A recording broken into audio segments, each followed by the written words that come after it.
Hello, welcome to another episode of Forgotten Cemeteries of the Pacific Northwest.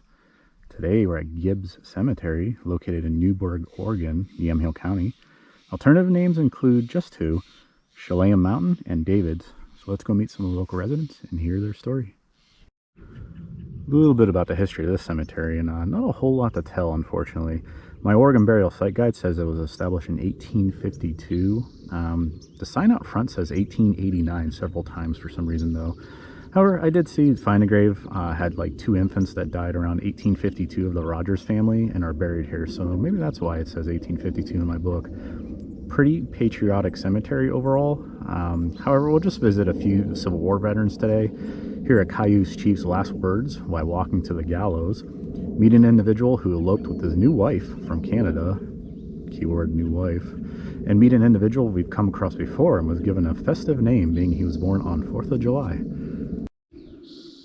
Our first stop is of Liberty Vaughn's headstone, who has the oldest birth year in the cemetery, I believe. He was born on 4th of July in 1804, and because of that, his parents named him Liberty. Another minor note said he was born in 1798, so I'm not really sure who's accurate. But Liberty's father was actually one of the first settlers in something called Delhi, Ohio, just outside Cincinnati. He purchased land there in the year 1800. He traveled from Vermont by horse-sleigh in 1798 to Ohio, which kind of aligns with Liberty's birth year since he's listed as being born in Vermont, not Ohio, and you can see on his headstone, born in Vermont. I guess the area for the most part that they moved to was like still uninhabited and pretty wild for the most part. Liberty here came to Oregon in 1852 though, and apparently one of his sons, Miller Vaughan, was considered one of the oldest stagecoach drivers in the U.S. back then for like 35 years. He had a pretty long run.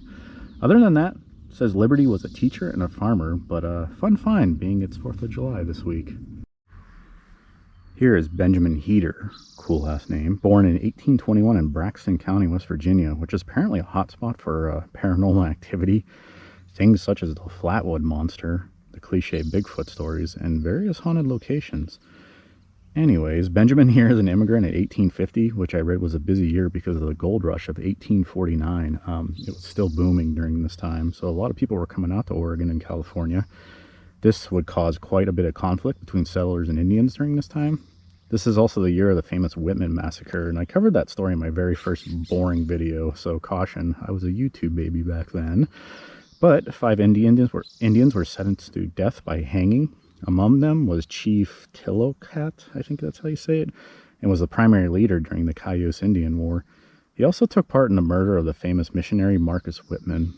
The chief and 4 of his men would turn themselves in to spare their people from being annihilated. When walking to the gallows, the chief said, "Did not your missionaries teach us that Christ died to save his people, so we die to save our people?" And right by the road is the headstone of Conrad K Schmetzler, a Civil War veteran serving in Company B of the 35th Iowa Infantry. They saw action at the Red River Campaign, Battle of Nashville, and the famous Siege of Vicksburg that was led by none other than U.S. Grant.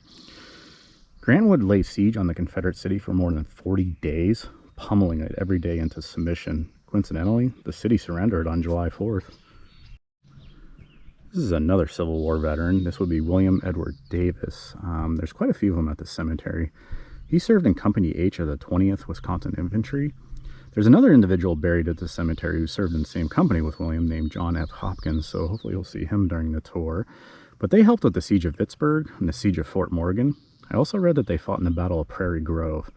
Wisconsin's involvement included a crucial moment where the 20th would storm the Confederate artillery battery, possibly temporarily capturing it. However, as they moved forward, they were met by 5 Confederate regiments who drove them back immediately. In just 20 minutes, the 20th lost close to half of their men. Luckily, William survived that event, and so did the other man buried at the cemetery. It took me a while, and I never was a fan of these lawn style, just mainly because they're hard to find, but this would be the headstone of William Watt Garland, born in Scotland in 1844, and an interesting drama-filled story here. Read that he broke his hip as a child, and it was never like set right apparently, but he's a hardworking individual later in life, we'll find out. He would get married in Scotland, but left in 1870 for Canada, and his wife in Scotland didn't want to join him, so he just said, and he left anyways. However, after living in Canada for a few years, he would meet Sarah Minto, They would elope together to New York City, then take a train to San Francisco, so very romantic. They would then take a ship up to Portland, Oregon. From there, William worked as a bricklayer in Portland, and a write-up mentions that the bricks laid for some of the historical buildings at Portland's waterfront are courtesy of William's hand, so that's pretty cool. And that proves once again, you never know who you're walking past in a cemetery and their story. Kind of an interesting one there. Our last stop is a headstone right by the road, so I'll try to hurry up. But this would be a Sidney Albert Baker, born in 1847 and a Civil War veteran. If you're a Civil War buff, you should immediately notice the young age coupled with the start of the Civil War, which was 1861. Sidney served in Company H of the 15th Iowa Infantry Regiment, which was put into service in 1862. He would be around, what, 14, 15 years old, and the 15th saw quite a bit of action, even the Battle of Shiloh. But luckily he survived the war, dying in 1913. Alright, time for the tour as it starts to sprinkle a little bit.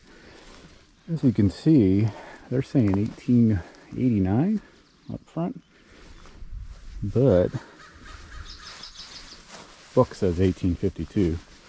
So I'm not sure who's correct. And I can't find Ms. Rogers. I think they were infants, and they were buried in 1852. So that would make sense on when it officially started here. Hey, Spanish-American Wars.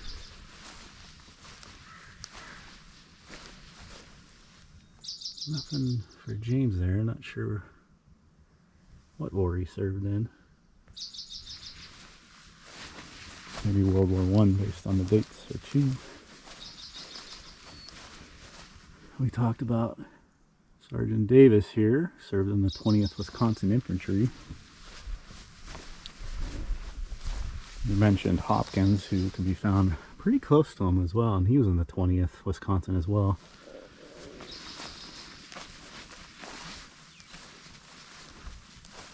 Overall, a pretty festive cemetery. Somebody's getting started on their fireworks. You could find Liberty right next to the pull-in area. Born 4th of July.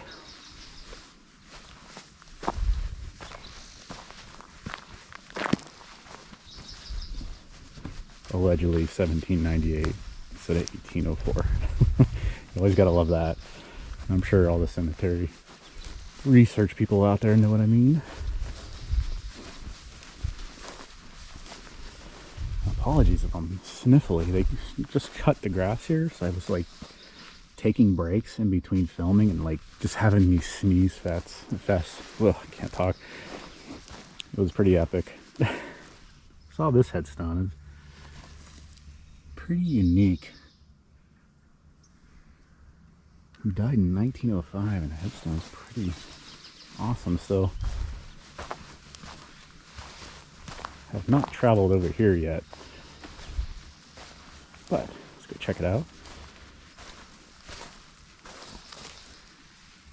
Little horsey.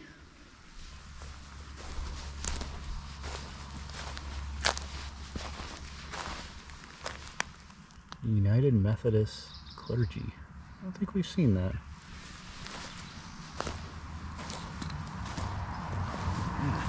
Tree.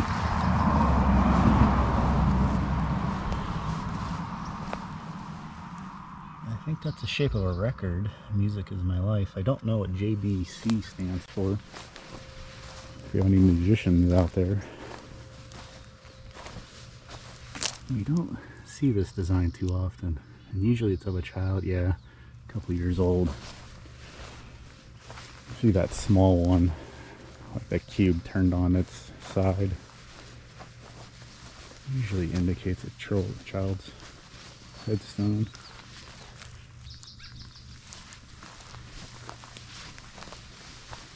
I think it's been easy on the vandalism here. I haven't seen a whole lot. Winters, I think we've seen that name before. Here's one just missing, but they made a head plate for it.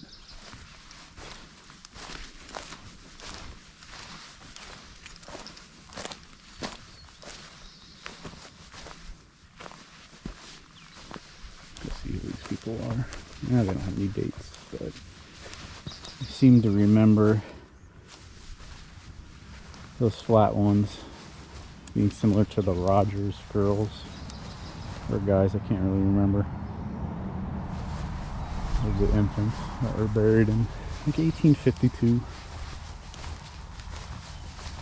But no luck there.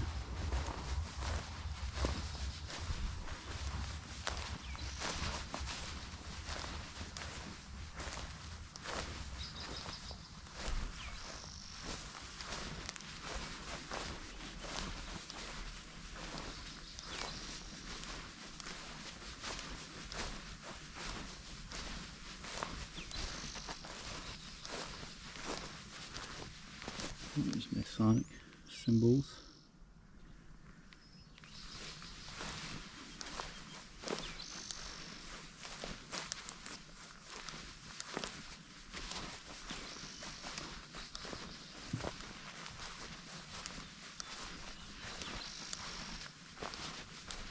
I think the newer ones are in the back, and the pioneers are kind of up there. Pretty dang close to the road too, but not too bad noise wise, I'd say.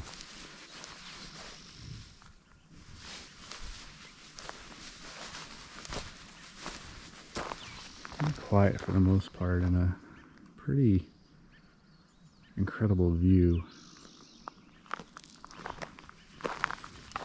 Not too bad of a drive either to get here. These just popular festive individuals over here. Oh yes. Order of the Eastern Star Order, maybe? Would be my best guess.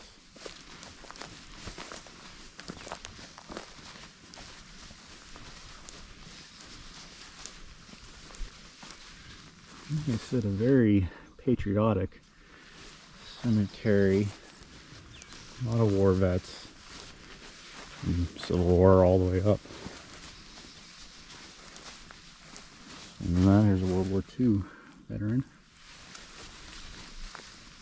So pretty diverse service-wise.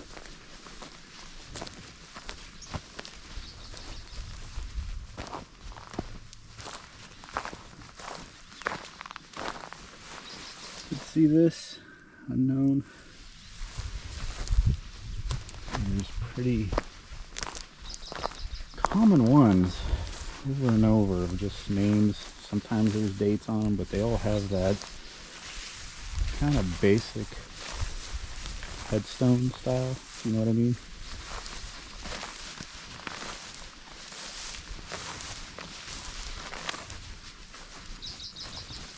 Figured we'd go visit this big tomb over here. We don't see that often. I don't know if we've ever seen one.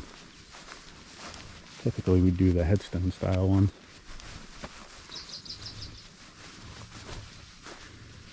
But this is a Stephanie kennel. Pretty epic memorial there.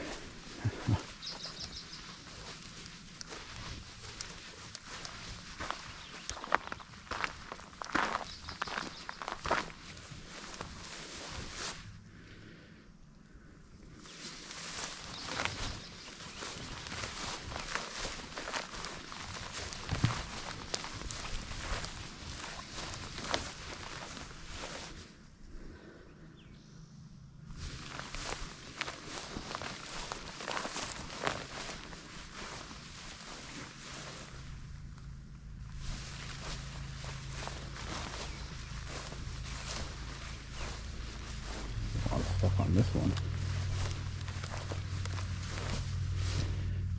Wow.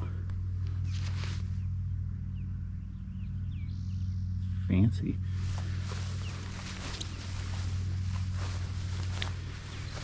Sorry, I had to be quiet for a little bit. There's people walking by and always a little uncomfortable, I guess. I don't know.